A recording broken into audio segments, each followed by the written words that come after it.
ajudar a galera na ressaca aí. E aí, foram pra farra ontem?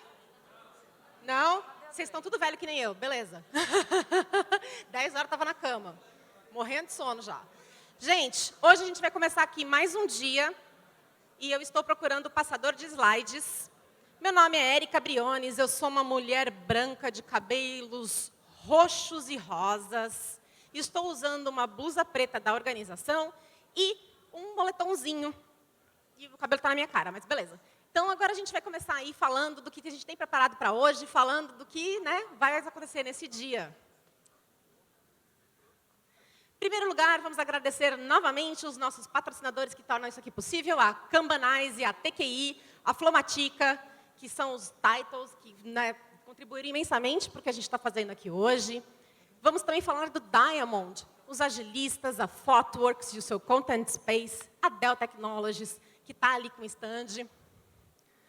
E a gente tem coisas acontecendo lá no stand da Kanbanzine hoje. Nós temos, às 4h30, uma sessão, uma mini talk aí, sobre OKRs, que vai estar rolando lá. E vocês vão lá, 4h30, isso no coffee, e vocês vão se inscrever para quê? Fica esperto, quero ver quem está acordado. E a gente vai sortear brindes, vai ter mochila, vai ter garrafa. E eu achei que eu ia passar uma vergonhazona aqui, porque eu achei que eu não ia conseguir jogar porcaria nenhuma. Eu estava no risco. E, inclusive, essas bolinhas aí anti-estresse, que vocês também podem usar para tirar em reunião em quem não estiver prestando atenção. Eu estou dando outros usos para as bolinhas. Tá tudo lá. Os kits são super bacanas, mochila, camiseta, garrafa, bolinha e tem um monte de coisa, gente, eles listaram e esqueci. Mas tudo bem, é isso. E, gente, aproveita, só tem 3 dias.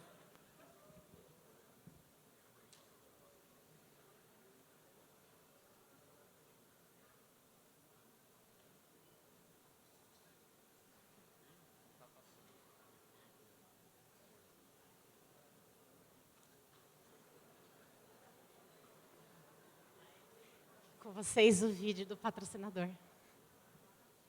Foi? Solta o vídeo. Produção. Ha!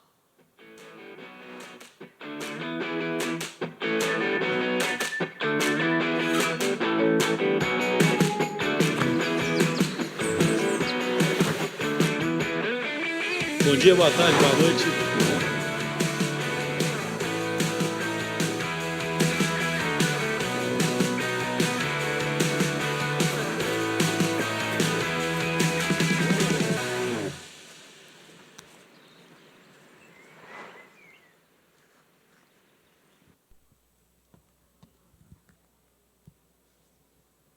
Bom dia, pessoas. Vou falar um pouquinho. Obrigada, galera. Muito feliz de ter vocês aqui com a gente. Falar um pouco sobre diversidade e inclusão, que é uma das iniciativas que permeia o evento durante toda a sua criação. E nos últimos 2 anos, a gente tem um comitê e estamos aprendendo muito com essa jornada. E aí eu queria só reforçar 2 pontos com vocês. Eu não sei aonde que eu marco, mas eu vou falar. Nós temos várias iniciativas esse ano que a gente gostaria que vocês nos apoiassem dentro do possível. Elas são os QR Codes para que vocês nos apoiem. Gente, eu estou tentando, mas qualquer coisa, os QR Codes estarão em vários pontos aqui do evento. São iniciativas ligadas à diversidade. E uma outra coisa que a gente gostaria de reforçar, obrigada, galera, é o nosso código de conduta. Todas as pessoas aqui da organização estão prontas para receber qualquer acontecimento inapropriado que vocês presenciem. A gente não corrobora com isso e a gente quer garantir que vocês tenham a melhor experiência possível aqui dentro do evento. Então, por favor, caso vocês encontrem alguma situação dessas, entrem em contato com a gente para garantir que a gente vai ter um lugar acolhedor e receptivo para todo mundo. Muito obrigada. Bom dia! Rapidamente aqui para a gente começar com o Keynote, lembrando do app, então QR Code, app.agilebrasil.com.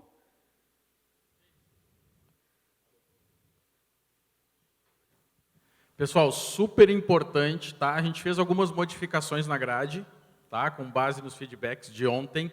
A gente incluiu os horários de almoço, a gente incluiu os horários de coffee. Para vocês receberem as atualizações, vocês precisam fechar o app e abrir novamente. Só isso, tá? Simples assim. Então, fechem e abram para pegar a programação mais atualizada. Uma outra coisa super importante é que a aba central do app, que chama Anúncios, ela conecta vocês com o bot de WhatsApp da Agile Brasil. A gente está mandando uma série de notificações ao longo do dia, tá? Coisas que estão acontecendo no evento, lugares para almoçar, lugares para happy hour. A gente está enviando essas informações. E também lá vocês conseguem entrar em contato com o time tático para resolver qualquer problema que apareça. Vocês conseguem falar sobre código de conduta, né, fazer algum tipo de reportar alguma coisa que tenha acontecido no evento que não tenha sido legal, também acontece dentro do bot. Tá? Então, relembrando, no app, aba Anúncios, vocês vão aceitar interagir com o bot, e isso vai fazer uma chamada no WhatsApp de vocês. A partir daí, vocês vão receber as notificações do evento e vão também ativamente poder interagir com ele. Ok?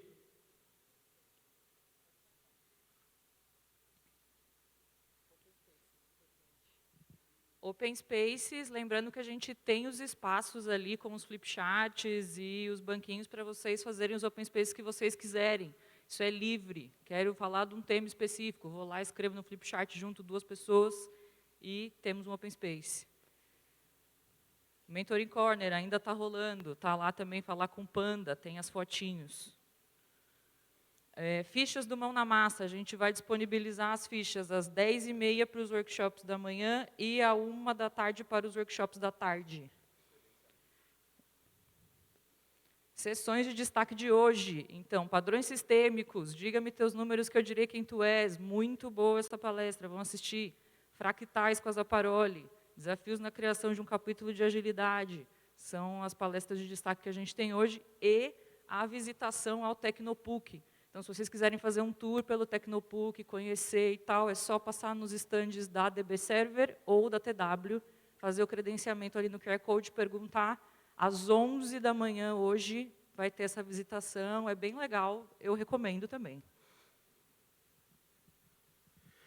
Bom, e os nossos keynotes, tá? A gente ontem ouviu a Rosana Cíbora, e hoje a gente vai ter o super prazer de ter um keynote no começo do dia e um keynote no final do dia. Então, a gente tem Rafa Albino agora de manhã e Natália Frigueto falando à noite. Ok? Happy Hour.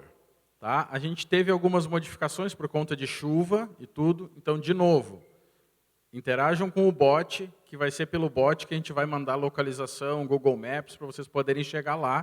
Tá? O Happy vai ser fora do evento, não vai ter um Happy como aconteceu ontem aqui. Tá bom? Então, interaja com o bot para receber todas as informações. Novamente, qualquer tipo de problema que vocês tenham, vocês podem, pelo bot, pedir ajuda ou procurar camisas azuis, que estão em cima, que são o pessoal do tático, ou camisas pretas do pessoal da organização. Nossas hashtags. Resetamos o contador de atrasos para 0 dias. Transparência, né, gente? Transparência. E bora para o vídeo da Del. Valeu, gente.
Sem mais delongas, gente, vamos receber aqui no palco o nosso keynote de abertura de hoje, Dr. Rafa Albino. Salva de palmas.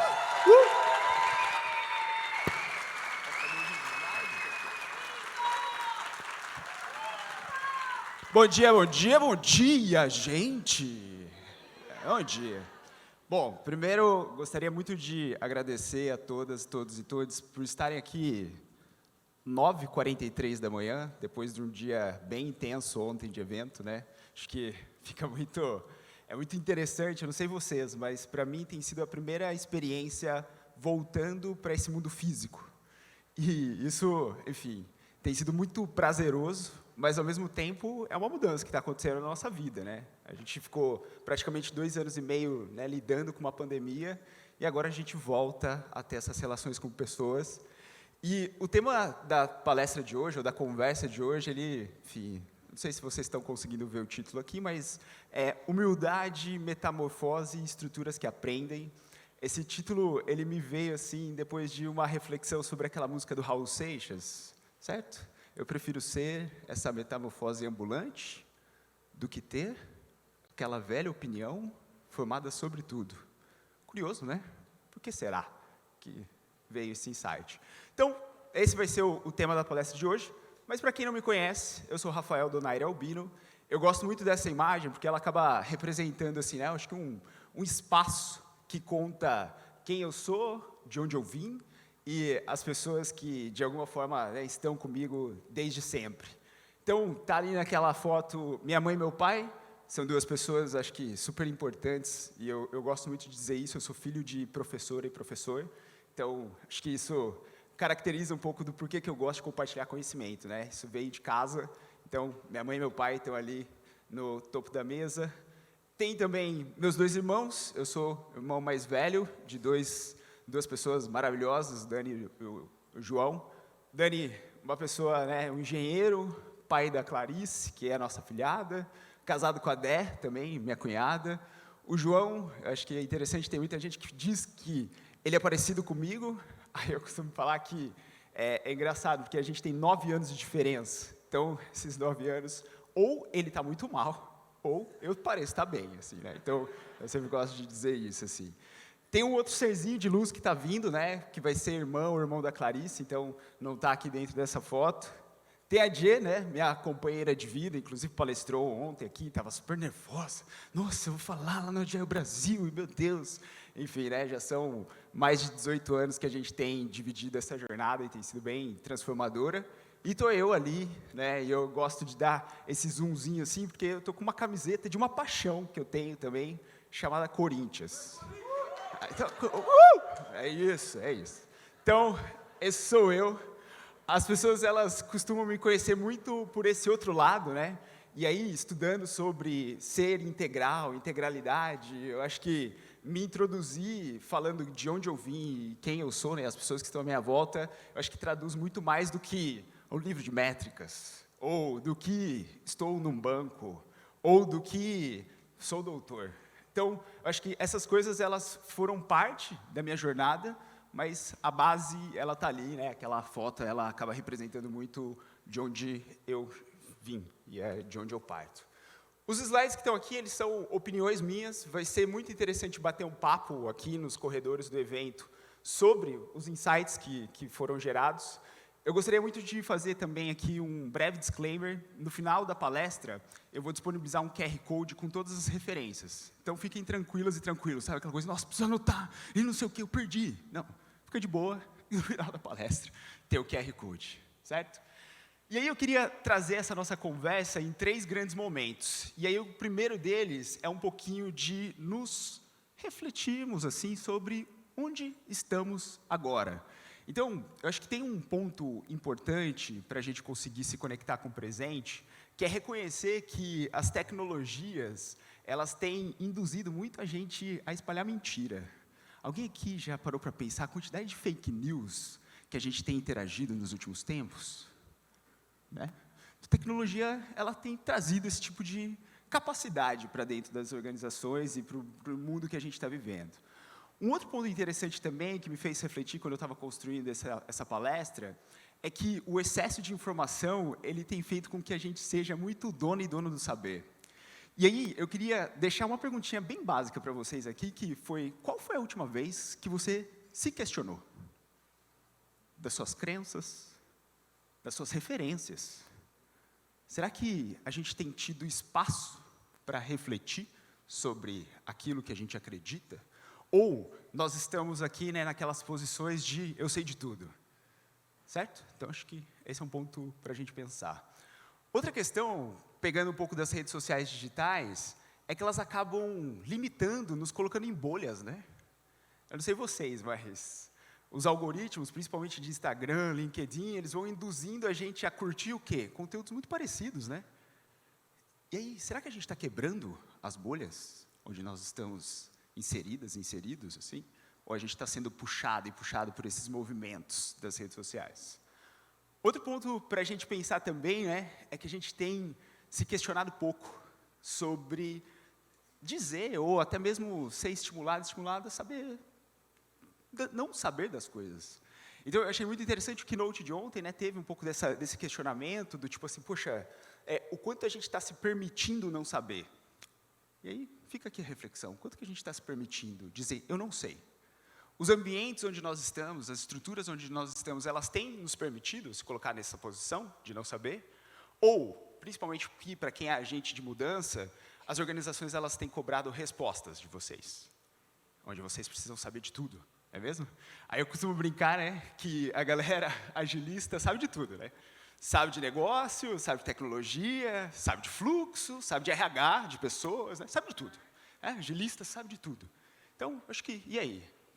A gente tem criado esse espaço para não saber? E aí, acho que tem sido muito interessante isso, que esse movimento todo está levando a gente a ter um tipo de cristalização, onde mudar de ideia está ficando cada vez mais difícil, certo? Então, é mais ou menos assim. Eu achei muito interessante, eu tenho meu bloquinho de notas aqui, né, que eu fui fazendo várias anotações ontem durante o dia, e é estranho a gente dizer, deu errado. E aí, ao invés da gente simplesmente reconhecer que deu errado, a gente vai insistir com aquilo, porque cada vez mais o errado, ele não é, digamos assim, valorizado. E o que isso acaba alimentando? Uma baixa curiosidade. A gente começa a solidificar os conhecimentos. Então, eu costumo brincar, é aquela pessoa, é a pessoa das métricas. Aquela pessoa é a pessoa do modelo X, do método XYZ. Aquela pessoa, ela é programadora. Aquela pessoa é tester, e assim por diante, e a gente não nutre uma curiosidade de perguntar qual é a sua percepção sobre o que a gente está vivendo aqui. E, para mim, isso é muito interessante, porque aí, obviamente, né, preciso pegar aqui uma referência para poder trazer um pouquinho, sustentar, né, esse meu argumento. Esse é um paper que acabou saindo no MIS Quarterly Executive, que acho que é um dos grandes periódicos prático-acadêmicos, e esse é um artigo de 2020, e o professor Michael Wade, ele identificou durante a pandemia alguns fatores que levaram as organizações a não obterem sucesso dentro dos processos ou das jornadas de transformação digital. Tanto é que ele descobriu que de cada 8 iniciativas que estavam se transformando, uma delas acabava tendo sucesso. E o que o professor ele descobriu dentro dessa pesquisa? Que, basicamente, as transformações elas não estavam acontecendo por conta de expectativas irrealistas. Então, as pessoas executivas, elas estavam colocando ali um peso altíssimo em cima daquilo que era esperado da transformação. Então, eu não sei se vocês já viram aqui, mas os famosos raios esquadificadores, sabe essa coisa? Pum! Temos equipes, agora tudo é squad, certo? Ou aquela questão do tipo, vamos pegar aqui, vamos instalar um modelo dentro da organização, bum! Certo? Instalei o safe, instalei, né, qualquer coisa do tipo. Né, estamos instalando ou baixando da nuvem, né, o que quer que seja. Então, acho que esse fator das expectativas irrealistas, ele de alguma forma nos coloca dentro de uma posição que talvez a gente não esteja conseguindo traduzir aquilo que o corpo executivo ou o negócio tem demandado. O segundo ponto interessante desse artigo foi que descobriu-se que a ausência de suporte financeiro também pode travar uma transformação, no caso aqui uma transformação digital. E eu acho super interessante, o Tom ontem ele fez uma palestra super bacana sobre, né, esse level e agilidade, como essas coisas elas se conversam, Porque ele trouxe ali, né, que tem se investido bastante em agilidade, então milhões de reais e dólares em agilidade dentro das organizações, mas será mesmo que a gente tem tido ou alocado e discutido sobre orçamento no lugar certo? A gente está colocando dinheiro onde a gente deveria? Essa é uma pergunta que eu me faço, o artigo ele acaba reforçando isso. O terceiro ponto é o foco limitado em tecnologia. Eu adorei ver aqui que o próprio evento ele está altamente digitalizado, certo? Então, quer fazer uma reclamação, você vai lá para o aplicativo. Quer saber a grade, vai lá para o aplicativo. E aí, eu acho super rico, porque às vezes, quando a gente fala de transformação digital, a gente limita o aspecto da mudança para o artefato tecnológico. Então, é mais ou menos assim, é só criar um canal digital e, bum, sou agora uma empresa digital. Só, por exemplo, criar um aplicativo e, bum, estou atendendo melhor quem é cliente. Será que isso é verdade? Às vezes a gente está criando, na verdade, mais confusão na experiência de quem é cliente com o artefato digital do que necessariamente resolvendo a dor daquela pessoa, daquele grupo de pessoas. Governança pobre foi o quarto fator que o professor descobriu dentro do artigo, e eu achei isso interessantíssimo, porque tem, né, uma discussão sobre o quanto a gente está conseguindo estabelecer práticas e modelos de trabalho flexíveis e adaptativos. Então, não ter governança também pode fazer com que uma organização ela não consiga passar por essa jornada de transformação digital. E o último ponto aqui é subestimar o fator cultural. E esse aqui é o assunto do momento para mim. Eu tenho brincado, né? As pessoas têm me perguntado assim, pô, Bino, o que você está fazendo hoje em dia, né? Eu trabalho no Nubank e a resposta que eu estou dando hoje é eu sou gerente de RH. E porque realmente eu sou gerente de RH. E aí, o time que eu tenho liderado hoje, ele tem como responsabilidade discutir sobre como nutrir a cultura da organização. Aí vocês podem imaginar um tema super subjetivo para uma pessoa que tem um viés pragmático. Como que vocês acham que eu estou lidando com isso? Assim? Vamos falar de cultura. Né? Mas o que eu estou aprendendo nessa jornada é que se a gente não colocar intencionalidade dentro da cultura, as coisas elas vão ganhando forma. E essa forma não necessariamente é aquela que a gente gostaria de ter, certo? Então, a cultura ela é dinâmica.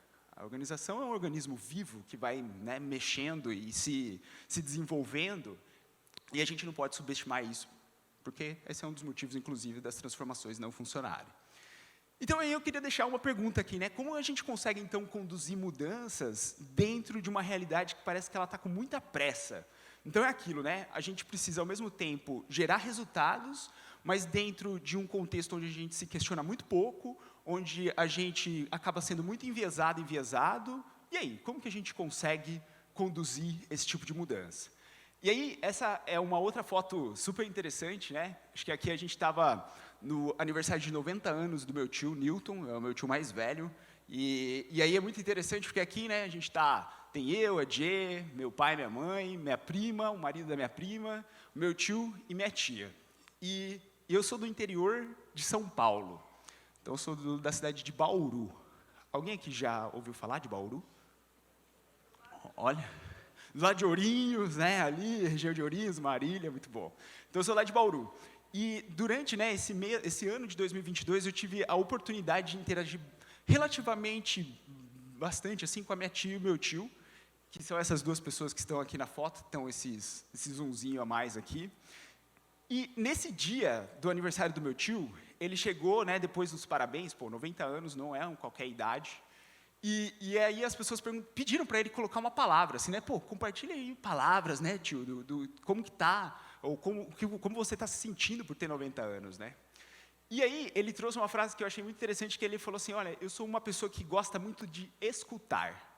Então, eu não sou muito das palavras, eu sou uma pessoa que, de alguma forma, gosta de observar o que está acontecendo.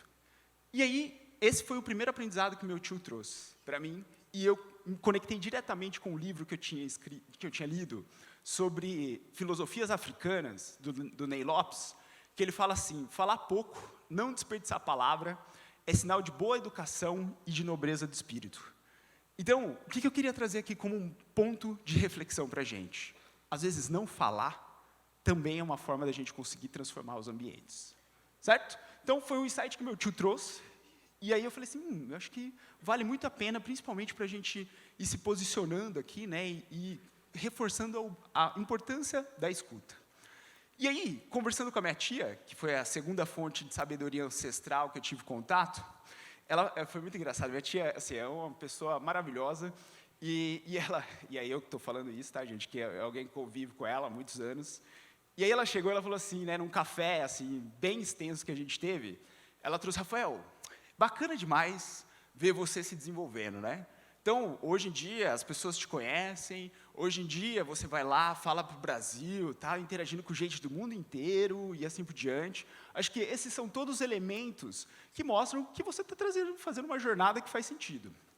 Agora, não se esqueça de uma coisa: a humildade, ela vai te levar para frente e vai te dar sustentação nessa sua jornada. E aí eu falei assim: caramba, tia, por que você está falando de humildade comigo, né? Por quê, né? De onde vem isso, assim, né? Do nada você manda uma humildade, assim, a importância da humildade. E aí foi muito legal, porque depois dessa conversa com ela, eu saí, né, desse bate-papo, e eu fiquei muito me questionando: poxa, o que ela estava querendo trazer com aquilo? O porquê que isso, de alguma forma, né, se conecta com o que eu estou vivendo e a minha realidade? E aí eu caí num conceito da psicologia que é chamado de humildade intelectual. E eu falei assim: pronto, deu forma para um conhecimento ancestral da minha tia. E o conceito de humildade intelectual, ele nos coloca numa posição onde a gente reconhece aquilo que a gente sabe e a gente também reconhece aquilo que a gente não sabe. Então, esse insight, ele me mostrou muito uma ideia da importância da gente construir perguntas dentro dos contextos onde nós estamos. Então, ao invés da gente chegar com aqueles modelos prontos e ideias prontas, é a gente dar espaço para o ambiente e dar espaço para aprender com aquele ambiente, certo? E aí, eu não estou dizendo aqui que a gente não tem que colocar as nossas convicções, porque eu acho que elas são base do nosso propósito de vida, daquilo que a gente está fazendo, né, daquilo que a gente acredita. Mas eu acho que a gente precisa colocar, de alguma maneira, algum tipo de oportunidade para a gente refletir e pensar. E aí eu falei: bom, beleza, né? Então, como que isso se linka com as mudanças que estão acontecendo dentro das organizações?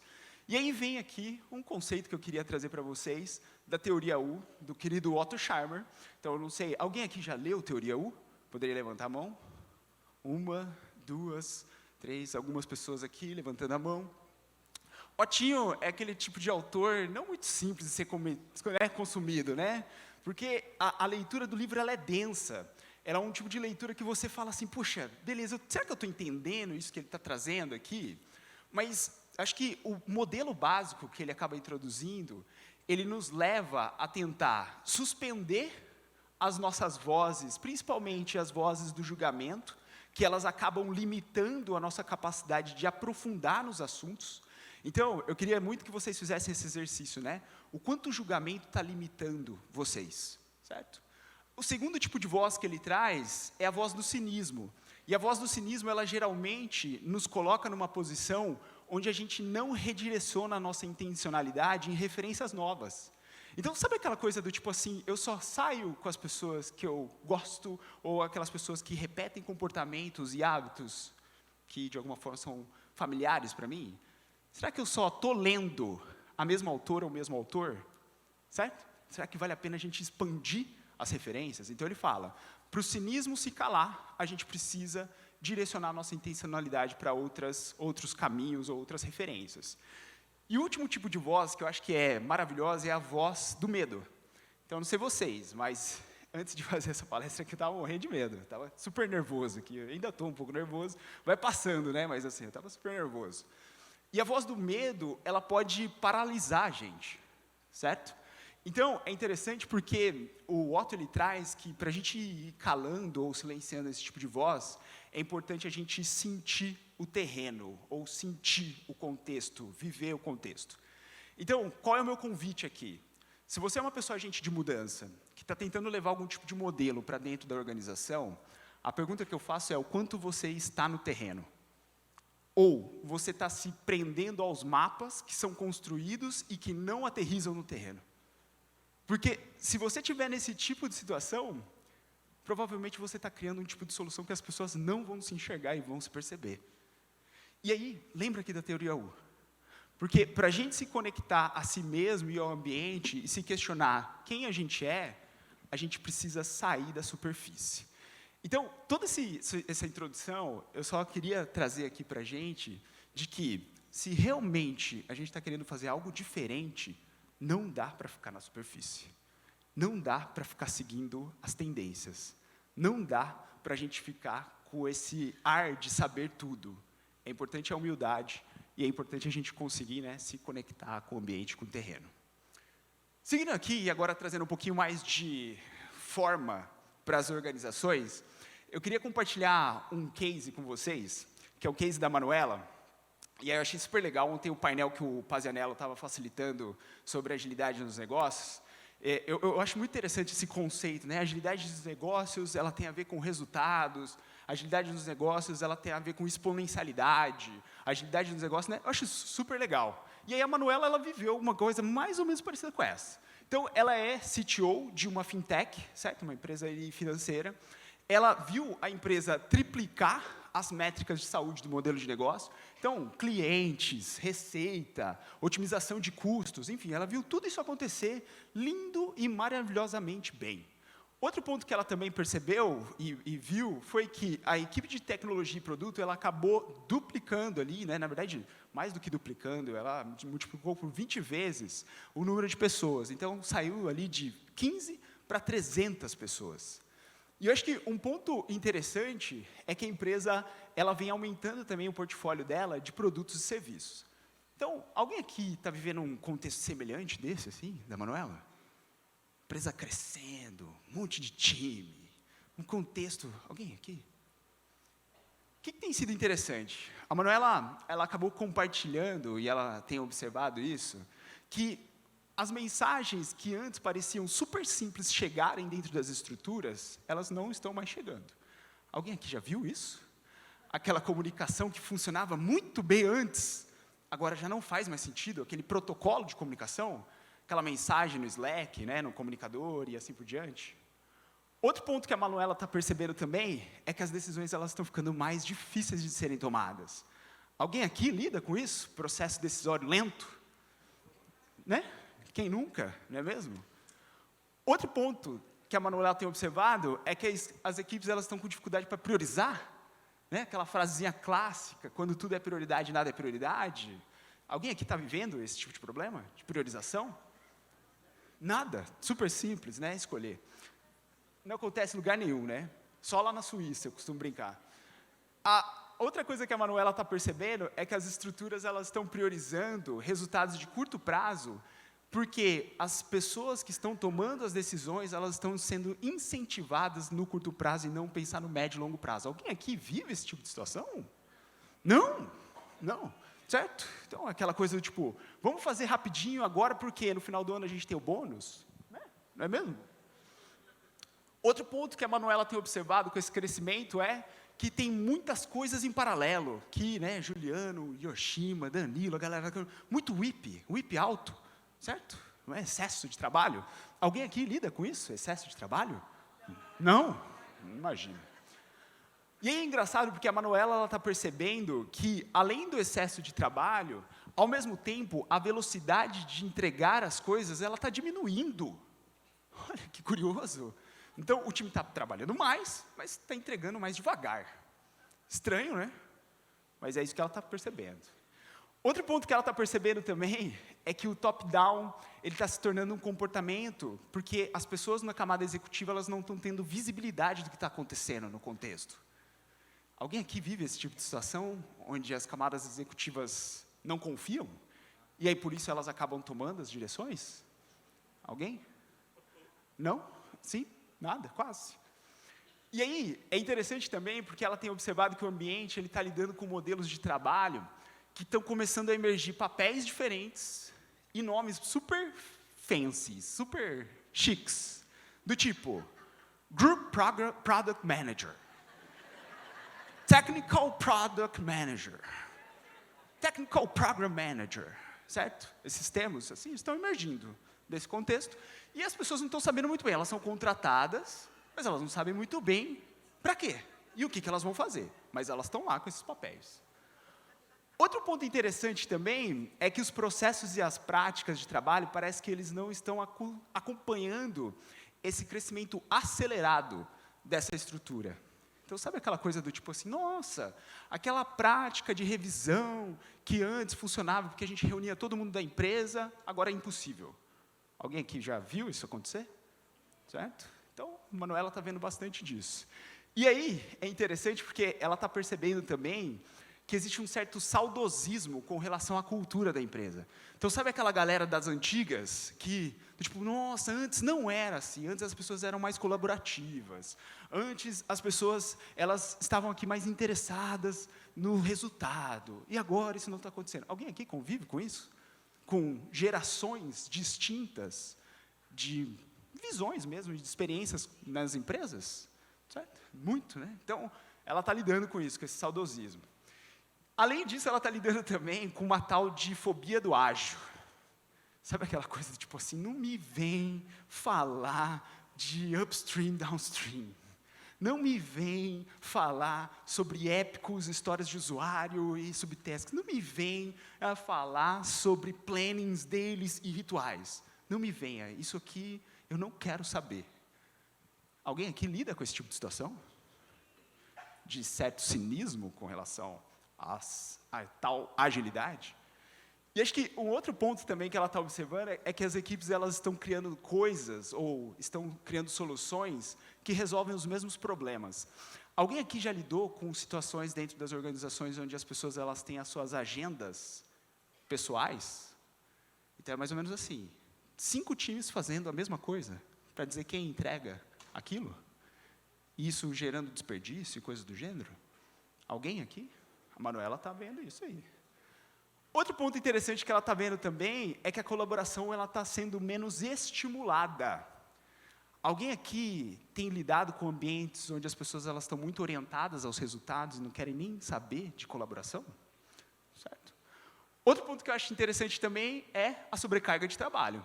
Então, tem muita coisa rolando ao mesmo tempo e as pessoas estão cansadas. Então, a gente falou, né, sobre a fatiga que a gente tem do Zoom e coisas do gênero. A Manuela está vendo bastante disso lá. Outro ponto, ilhas de conhecimento. Alguém aqui lida com esse tipo de situação onde existem núcleos de conhecimentos que estão concentrados e que se aquelas pessoas elas saem da organização, aquilo gera um caos? Alguém aqui? A Manuela está percebendo isso por conta desse crescimento acelerado. Então, eu acho super interessante que a Manuela, no fundo, ela está lidando com uma situação onde toda essa questão da escala, dos resultados e tudo mais, ela não consegue identificar e qualificar qual é, de fato, a organização que ela vive hoje. Porque tudo isso que, de alguma forma, foi acompanhando, né, essas observações que ela foi trazendo, elas estão muito conectadas com um contexto que está em alta mutação. Então, eu queria trazer para vocês aqui alguns modelos que têm me ajudado a traduzir esses tipos de situações, assim. E é um modelo que eu costumo chamar super simples e não linear, porque ele é meio que estruturado em 5 capacidades que, de alguma forma, me ajudam a interpretar cada um desses ambientes. E a primeira capacidade desse modelo é sentir o contexto. E aí, eu queria trazer para vocês aqui um ferramental mesmo, isso é uma ferramenta. Isso se chama rede social, certo? E aí vocês vão falar assim, pô, Rafael, mas por que modelar redes sociais? Esse é um diagrama de grafo, que ele acaba mostrando pessoas que estão aqui dentro de uma rede, que fazem parte de uma rede social, e como essas pessoas, elas interagem, certo? Então, a gente tem Manuela, Suzana, Kátia, João e assim por diante. O porquê que é importante a gente conhecer essas redes e quem são as pessoas que fazem parte dessas redes? Para a gente, de alguma forma, encontrar caminhos para que aquela nossa mudança, aquela nossa transformação, ela possa ter maior fluidez. Porque se a gente pegar o conceito de rede social, existem pessoas que vão ser desafiantes dentro das redes, então são aquelas pessoas que de alguma forma elas vão falar assim, ih, lá vem a galera tentando fazer algum tipo de mudança e eu não vou suportar essa mudança. Tem uma galera que vai ser super energizadora, então se identificam aquelas pessoas que de alguma forma elas vão pulsar a transformação dentro da organização. Tem uma galera que vai ser mais ou menos conectoras ou corretoras, que vão fazer com que os links dentro da organização, eles aconteçam.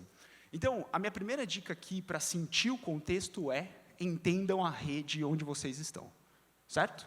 Então, a partir disso, a gente vai modelar como a gente vai interagir dentro dessa rede.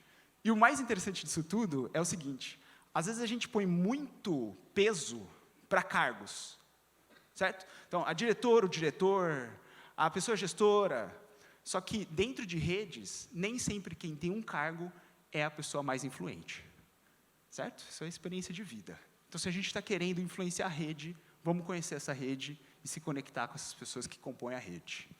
Segunda dica, e eu falei para o Zé que eu ia falar sobre isso, esse foi um modelo que eu acabei aprendendo no treinamento da galera da K21, de Flight Levels, lá o System Architecture, junto com o Zé e com o Rafa, que é um mapa de rotas, né, que o pessoal apresenta uma ideia de a gente estruturar um ambiente nos 3 níveis que o Flight Levels acaba propondo. Então, a ideia da estratégia, coordenação e equipes, operação.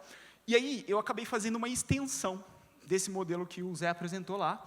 E essa extensão, ela faz aqui uma conexão entre, além dos itens de trabalho que eles estão navegando dentro de uma estrutura, a gente discute sobre elementos que traduzem a estratégia.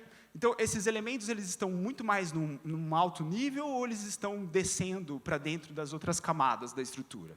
E, além disso, também outras 2, digamos assim, capacidades, que seria de sensores e de cadências. Então, a pergunta que eu gosto de fazer para esse tipo de modelo é: quais são as cadências que estão pulsando a estratégia da organização? Existe cadência para isso? Ou não?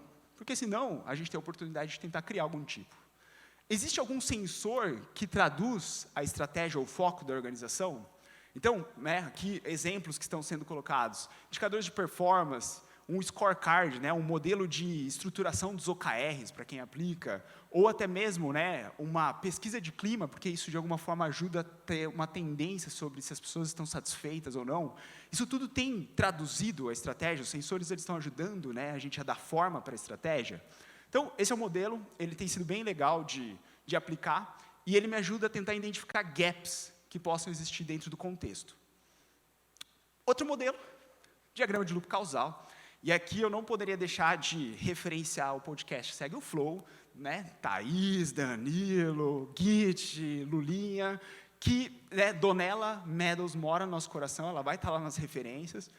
E quando a Donella ela fala sobre pensamento sistêmico, uma das coisas que eu tenho tentado aterrissar do pensamento sistêmico são os elementos que compõem o sistema e como esses elementos eles interagem, ou como a gente consegue, de alguma forma, mapear os comportamentos dos sistemas através de mapas. Esse foi um mapa que eu gerei dentro de uma estrutura que eu trabalhei há um tempo atrás. Essa estrutura ela tinha a seguinte situação: processos ineficientes, certo? Algo super comum.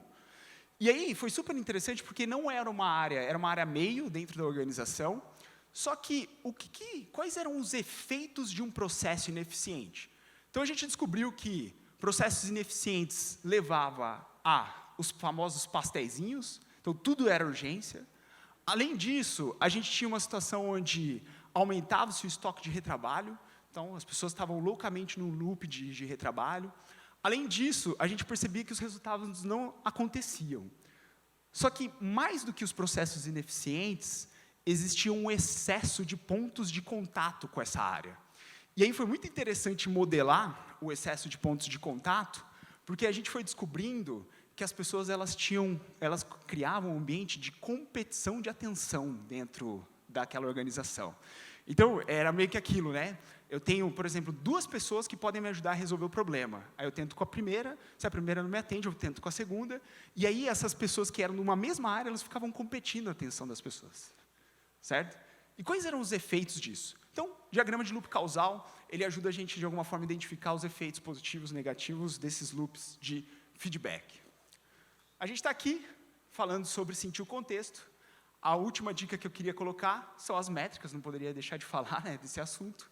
Mas eu tenho tentado usar métricas muito como sendo uma forma da gente traduzir o que está acontecendo nos negócios das organizações, como que a gente consegue observar os fluxos e tangibilizar os fluxos dessas organizações, como a gente consegue sentir o que está acontecendo com as pessoas e como que a gente consegue perceber, principalmente, o atributo de software, que pode ser um dos importantes ativos que a gente tenha dentro da organização. Então, eu brinco muito que, assim, isso são direcionadores para a gente definir métricas. Então, percebam, eu não estou falando aqui que existe um direcionador que ele tem mais peso do que o outro, mas que um equilíbrio de números dentro de cada um desses quatro, digamos, dessas quatro perspectivas, vai ajudar a gente a saber o que está acontecendo na organização. Então, às vezes, a gente pode ter uma situação onde o negócio está super bem, só que a qualidade daquilo que a gente está produzindo em tecnologia não está bem, o fluxo ele pode estar engargalado e as pessoas desengajadas, certo? Então, acho que fica aqui a reflexão para vocês do balanço entre essas quatro perspectivas na hora de medir e entender o contexto. Segunda capacidade seria compreender o problema. E aí, lá na minha jornada acadêmica, uma das metodologias de pesquisa que eu mais gostei de aprender foi a metodologia de análise de conteúdo. Então, essa é uma técnica que ela nos ajuda a pegar, por exemplo, pesquisas, entrevistas, anotações, e, enfim, realmente pegar conteúdos não muito bem estruturados e, a partir disso, a gente codificar e categorizar aqueles conteúdos. Então, eu não sei vocês, mas num passado muito recente, eu tinha uma dificuldade absurda de categorizar as minhas notas. Sabe aquela coisa? Anoto, faz isso, faz aquilo, mas tá. Como que eu estou conseguindo dar sentido para essas notas? Então, essa metodologia aqui de avaliação de conteúdo ou análise de conteúdo, ela ajuda a trazer estrutura e codificação para isso. Por quê? Quando a gente consegue organizar esse conteúdo, a gente consegue, de alguma forma, separar os problemas entre problemas que são causados, ou falhas, por exemplo, e problemas que são criados, que seriam as oportunidades. E aqui não sou eu que estou falando isso, é o Lean que fala, certo? Então, eu acho que assim, né, se a gente não consegue distinguir problema, a gente corre um risco altíssimo de achar que tudo tem o mesmo tipo de relevância. E acho que a última dica que eu queria trazer a nível de fatiar e estruturar o problema é um conceito que vem de vendas. Isso aqui eu aprendi com uma galera há uns bons anos atrás lá na plataforma Tech, que vem do livro Spin Selling, que é você conseguir criar uma narrativa entre a situação que está sendo apresentada, o problema que está sendo colocado, as implicações desse problema, então quais são os efeitos dentro daquele ambiente e como a solução que você está propondo, ela se conecta com a situação e com a implicação e assim por diante. Então, sabe aquela coisa do tipo assim, a gente está com dificuldade de conseguir mostrar que aquele problema é importante? Aqui tem um modelinho que pode ajudar a gente a criar esse tipo de narrativa. Terceira capacidade, buscar referências. E aí, eu acho super interessante, porque aqui eu imagino que tem muita gente com um perfil de gostar de aprender, né? Pô, então eu vou lá no evento, vou consumir um livro, eu imagino que tenham pessoas com esse tipo de perfil. E um dos pontos que para mim acaba sendo super importante é, antes de buscar referências fora, é tentar buscar referências dentro da organização, certo? Então, sabe aquela coisa do tipo assim, nossa, esse problema aqui, será que alguém dentro da empresa já resolveu? Será que dentro da rede de pessoas da organização tem alguém que possa me ajudar a rapidamente identificar formas e estratégias? Então, primeiro ponto é, busquem referências internas. Às vezes a gente acha que a solução está fora, mas ela pode estar dentro da empresa. Segunda dica é ter referências externas. E aqui eu estou trazendo para vocês algumas referências. Então, Teresa Torres, por exemplo, para falar sobre produto. Professor Silvio Meira, que eu costumo brincar que é o cientista maluco que a gente tem aqui no Brasil, e que às vezes é muito difícil acompanhar o raciocínio dele, mas traz insights super interessantes. Vitor Martins foi uma pessoa que eu tive a oportunidade de trabalhar, uma mulher trans, que eu tive a oportunidade de trabalhar durante 2 anos, e que me ensinou muito toda essa parte da integralidade, da dificuldade que é a gente trazer para dentro das organizações esse viés de equidade. E aí eu falei assim, caramba, e a Vi, ela continua até hoje me ensinando coisas ligadas a, puxa, não é só inclusão, é equidade. Emicida, eu costumo dizer que é um case para mim, assim. A Laboratório Fantasma, para quem não conhece, né, que é um grande empreendimento, eu chamo de plataforma do Emicida, é, assim, acho que é a mecânica que dá sustentação para a criatividade desse cara. E aí, assim, né, obviamente, sou muito fã dele, adoro a música dele, mas eu sou muito fã também do jeito que ele enxerga negócio, sustentabilidade de negócio. E a última pessoa, a Mari, não sei se a Mari está por aí, mas eu brinco que é a nossa diva, né, aqui dentro da comunidade. E eu acho super interessante, Porque não é só, né, no aspecto, a gente fala muito, pô, a Mari, case PagSeguro, né, agora a consultora morda bem e tal, né, não é só nesse aspecto. A Mari, eu brinco que ela tem um conceito de integralidade que eu acho que inspira, e é importante a gente ter essas pessoas que nos inspiram. Livros, e aí vão estar lá nas referências, então eu só quis trazer alguns livros aqui que acabam me estimulando.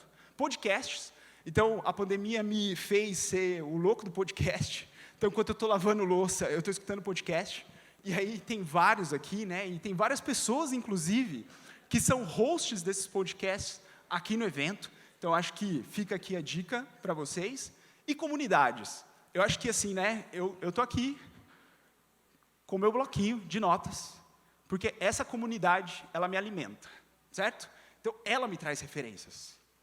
Então, eu acho que isso é muito importante para a gente captando esses conhecimentos e estruturando esses conhecimentos. Coloquei a comunidade de métricas como exemplo, o Fight Club, que teve aqui antes do evento, e a própria conferência de Agile Brasil.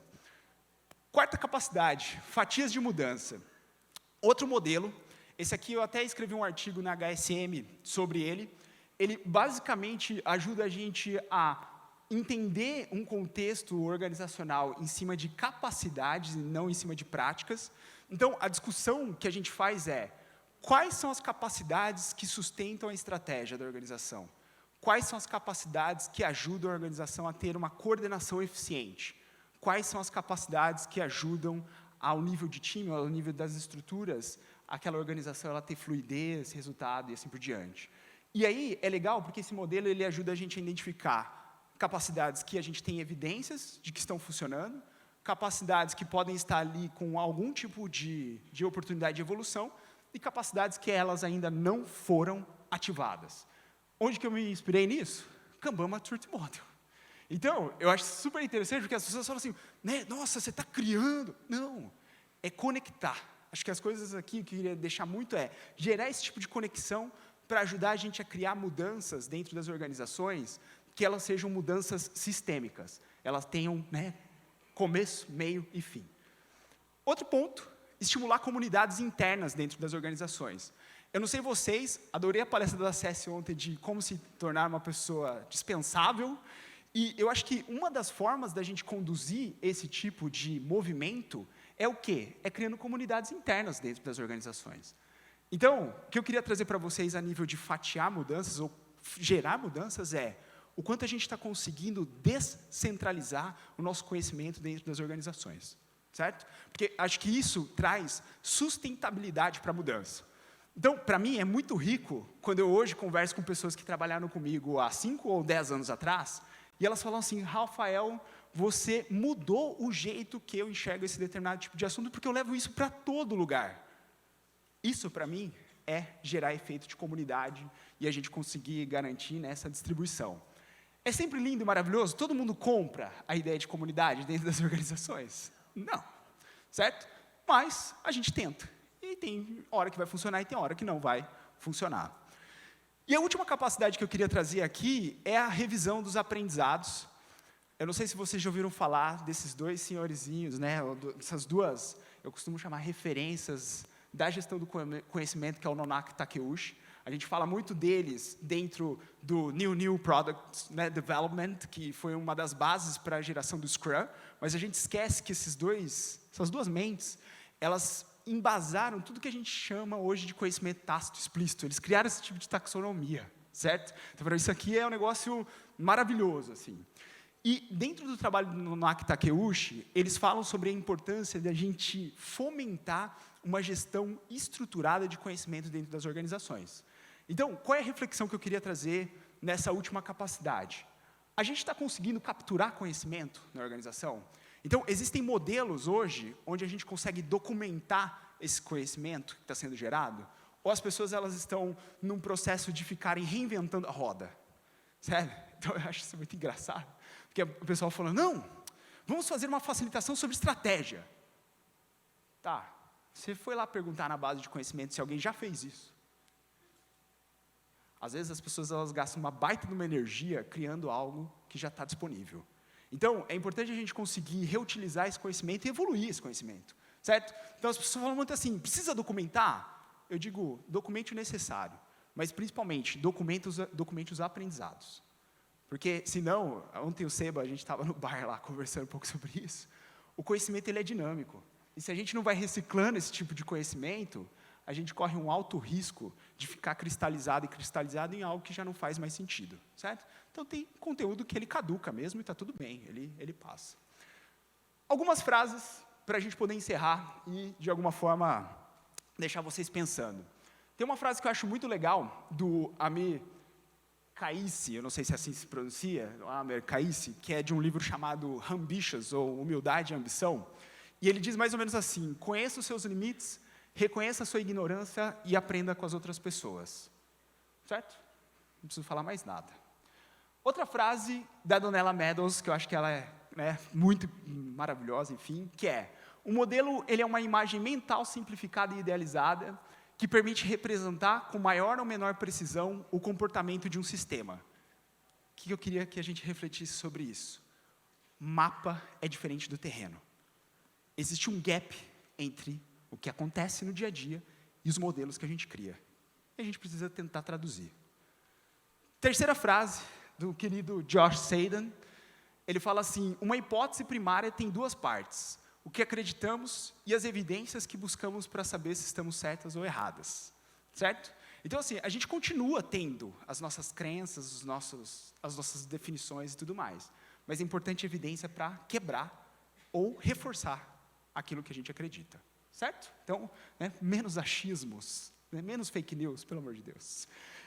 Silvio Meira, no livro dele sobre o que é estratégia, agilidade na escolha de opções e experimentação contínua evita paralisia ou parálise analítica. Sabe aquela coisa do tipo assim, começa pequeno, testa, experimenta, aprende. E aí eu volto para o começo da fala de hoje. Se a gente não está dando espaço para o aprendizado, provavelmente o que a gente está reforçando é o mesmo. O status quo. Certo? Frasezinha do Márcio de Jangu, no livro Ori, A Divindade Maior. Ele fala assim: não há caminho bom ou ruim, aos que são mais fáceis ou menos árduos. Mas a diferença no destino do homem não é o seu caminho de nascimento, e sim como ele escolhe caminhar. Certo? Eu espero que vocês escolham caminhar dentro de um universo onde a gente tenha humildade, dentro de um universo onde a gente experimente, dentro de um universo onde a gente entenda que os problemas complexos aqui, eles não têm uma fórmula pronta, e aí que a gente possa encarar as organizações como plataformas de aprendizado que estão em constante mutação. Aí volta para a metamorfose. Ao ampliar as referências e criar estruturas mais diversas, a gente compreende que a evolução está no coletivo, na troca e na acolhida. Certo? Então, essa era um pouco da fala que eu queria trazer para vocês. Espero que tenha gerado algum tipo de insight aí.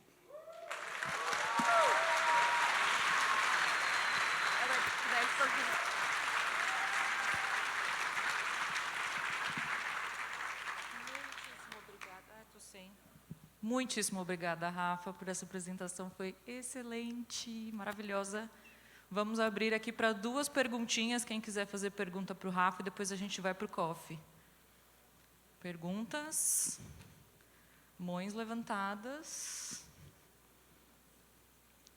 Ninguém vai fazer pergunta para o Rafa? Aqui.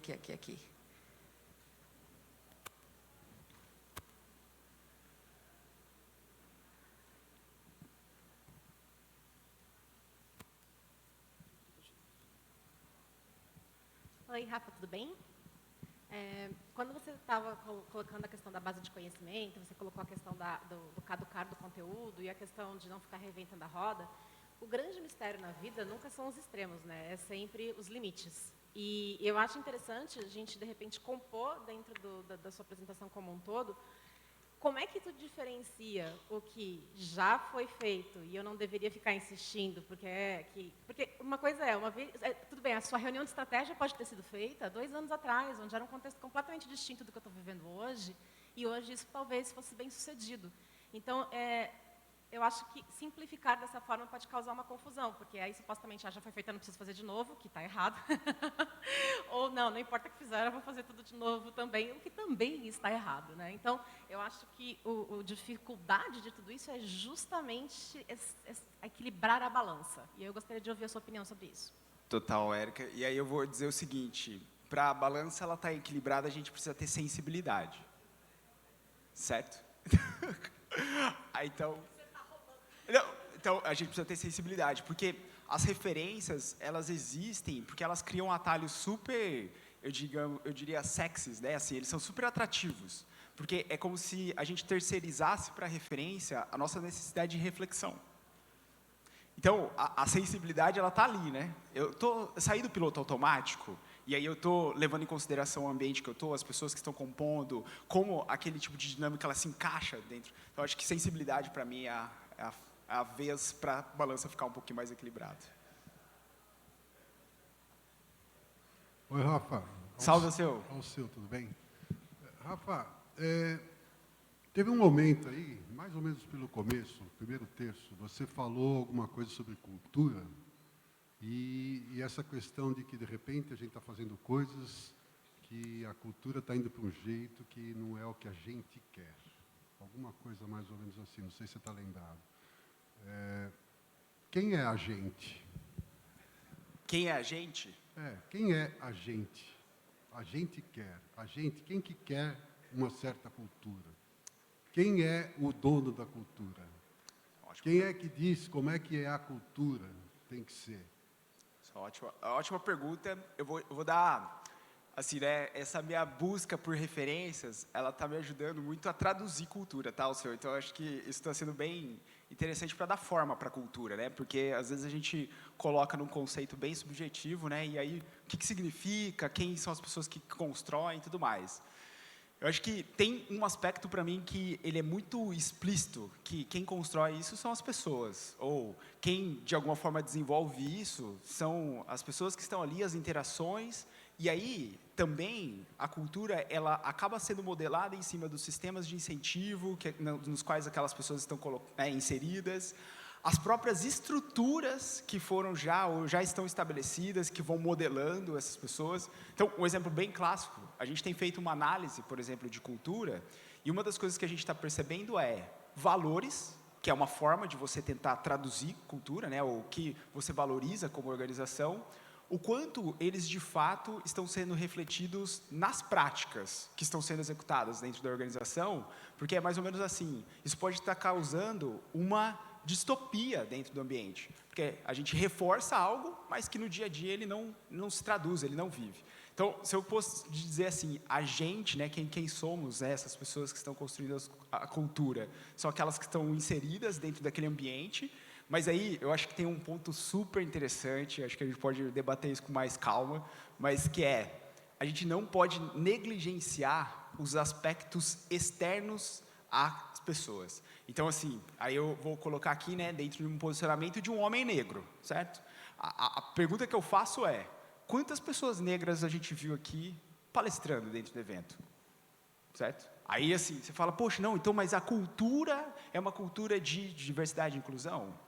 Eu acho que a cultura está caminhando para a gente ser mais diverso e inclusivo, mas isso é uma jornada que a gente está mudando ela. Então, eu, como agente, faço parte dessa mudança e acho que estar aqui já é algum tipo de sinal de que essa cultura está mudando. Então, acho que, só para traduzir de um jeito um pouco mais explícito, a cultura está em constante transformação, assim, para mim. Boa, gente. Vamos indo para o coffee, então. Rafa, muitíssimo obrigada. Um prazer ter você aqui como keynote. Valeu. Obrigada. Valeu, galera.